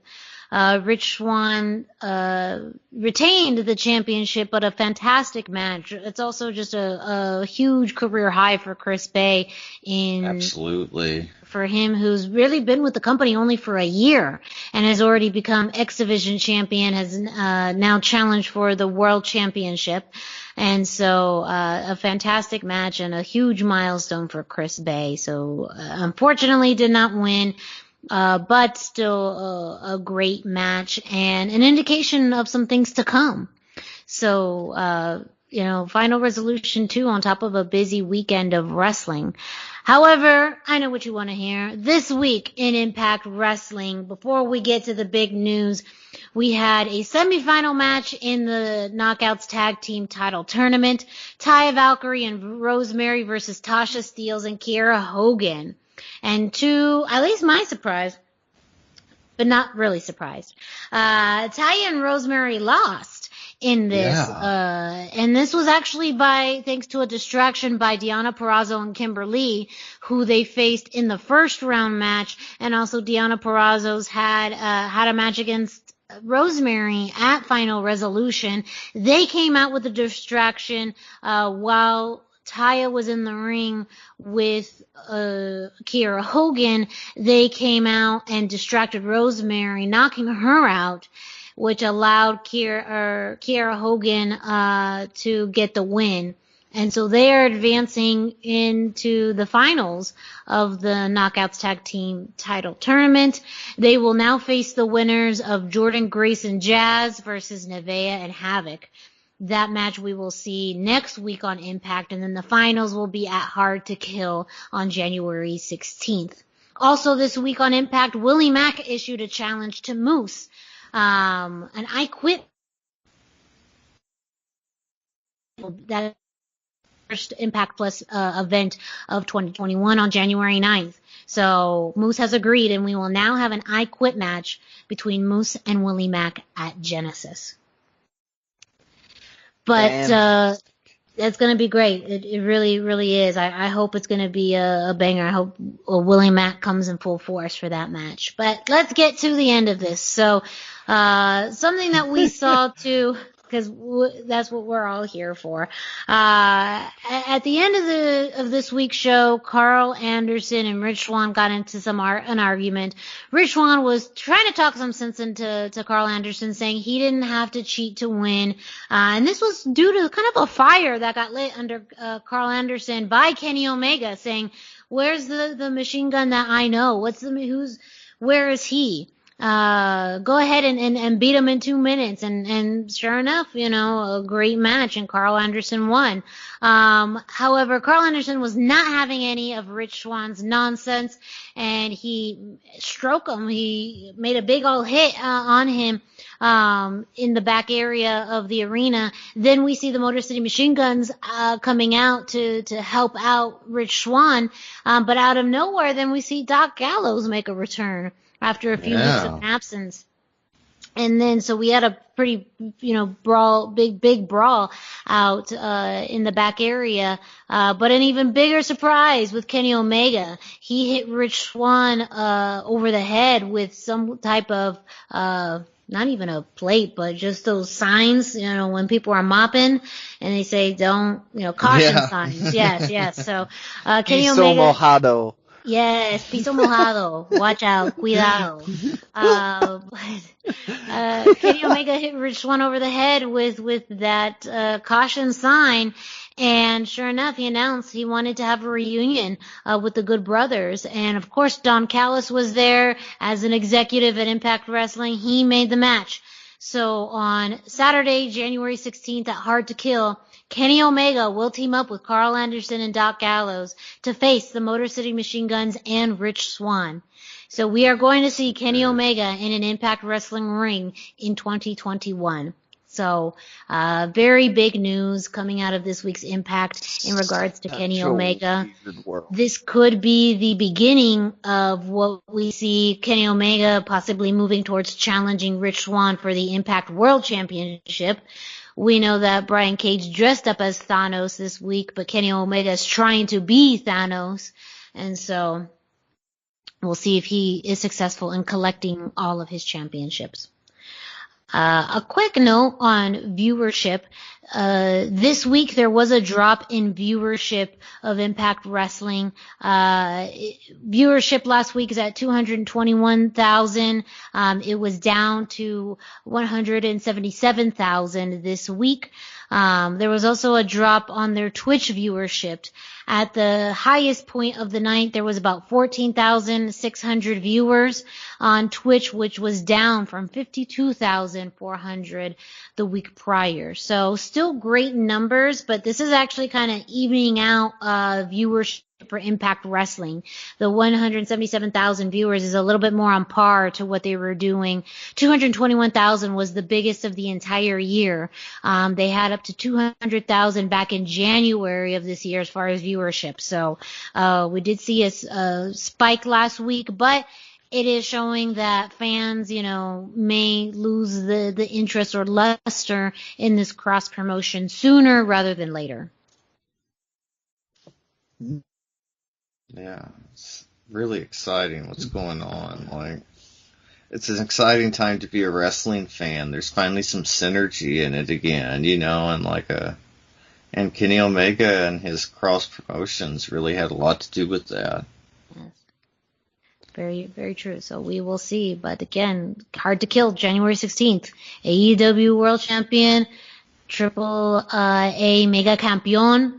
Kenny Omega will be in an Impact Wrestling ring, so that means a very interesting start to 2021. Absolutely. With that, our final news story of the week is from MLW. This week, LA Park Jr. debuted as well as Buku Dao, both debuting. And LA Park Jr. was accompanied to the ring by, of course, LA Park Sr., the man himself, while Buku Dao was accompanied to the ring by his mentor, TJP. So, I mean, lots of crossover again in the world of wrestling. Buku Dao with the surprising win of the roll-up of LA Park Jr. Yeah. That was a big surprise. And so Los Parks were not happy with the referee at the end of the match. Nothing happened to the ref, but it does seem like they want to contest this, and maybe we see a rematch in the future, possibly by Hijo de LA Park. And Yeah. Buku Dao takes on the whole Park family. Who knows? That'd be fun for sure. It'd be fun. Was Hijo at ringside for that match? I think it was just LA Park. Yeah, I think you're right. Yeah, yes, but LA Park Jr. is the only one that's technically listed as with the company right now, but LA Park has stated that he would like to go for the tag team championships as Los Parks. I don't know which combination of Los Parks, but that's been something he's been mentioning a lot in his promos as of late. But yes, I think it was just LA Park accompanying LA Park Jr. to the ring. He may end up with more parks than he anticipated with Iho showing up, And I love that idea, too. Like, you're prepared for 2-on-1, but you're not prepared for 3. Yep. MLW with them surprises. Speaking, not so much of a surprise of this, because we've gotten some teasers and hints, but it's been confirmed by Selena De La Renta this week that Mil Muertes is coming to MLW. I'm so excited. So she has really gone in some kind of brujeria, some witchcraft happening, and because she is calling the one to MLW. So we have not gotten a confirmation as to when we should expect Mil Muertes, but he is coming to MLW, and he is coming at the behest of Selena De La Renta, who has pretty much been shunned by MLW ever since it's been found out that she has been working as this double agent with Contra, getting them access to MLW airtime and products and whatnot. So she gone crazy. She's gonna if she cannot have it, nobody can have MLW. And you know why? I really like this. Yeah. Yeah, because she's bringing Mil Muertes to destroy everything. Yeah, I really like that that's what they're doing with it. Like, bridges have been burned. She's going to this last resort, getting this force of destruction, and bringing that to bear just because she has no other options. I just love all of the storytelling that does. She's been one of the best written characters that MLW has used over the last few years, and they're not laying off at all. I love it. I love watching her promo this week. All of her promos, her delivery is really good. I thought, there's some people in WWE that need to watch this to learn how to deliver just something that you feel in a promo that doesn't seem super rehearsed or, too actory or anything like that. I know that's not a formal term, but her promos, her stuff, I get it. It's a real word, damn it. There's so much gravitas and like emotional connection with what she says. That it's fantastic. Exactly. Like you feel like she's feeling things. You don't. She's not just reading off of a card or a reader thing. She's she's just great. We could talk about her for a while and how much we enjoy the work. Yes, absolutely. And so MLW continues every Wednesday. Yeah, it is important to note that they didn't say Mil Muertes. They used his human name, but it was named from Lucha Underground. So I don't know if that's for legal reasons or if they just want to kind of have the Mil Muertes persona be more surprised when he shows up. Yeah. She didn't play it in the Spanish tone because she alluded to it in Spanish, so that's the workaround. to it, and the iconography of it. She had this whole image in blood, that it was very obvious it was alluding to Mil, but you're right. They didn't specifically say Mil Muertes. It was just very much alluded to. So it could be that he is coming in a different name, or maybe it is that they're still working on the legalities of it, or they just want it to be more of a surprise, and that's when we know. Yeah. But So, Cubs fan over at Lucha Blog, Halil was the only one who to let him work or Gilbert, I guess, the Mil Muertes name, while they were Lucha Underground. It is a strong will be Arizona. He's been doing indie matches as Mil Muertes, so yes, they definitely have something worked out. But I thought it was interesting that they used the character name from the Lucha Underground show, so definitely referencing exactly who it is, and people who know are allowed to be excited. But they could do this build up to unveiling the Mil Muertes character, which is very cool. Yes, absolutely. I'm so excited. He was such a significant part of Lucha Underground, what made it exciting. And I'm excited to see that, come on to MLW and get more lucha-centric product on their show. Agreed. Well, listeners, that is it for this week's edition of the Lucha Central Weekly podcast. Don't forget to check out luchacentral.com, your centralized place for all things Lucha Libre. You can also check out Lucha Central on social media at Lucha Central on Facebook and Instagram, and at Lucha Central.com on Twitter.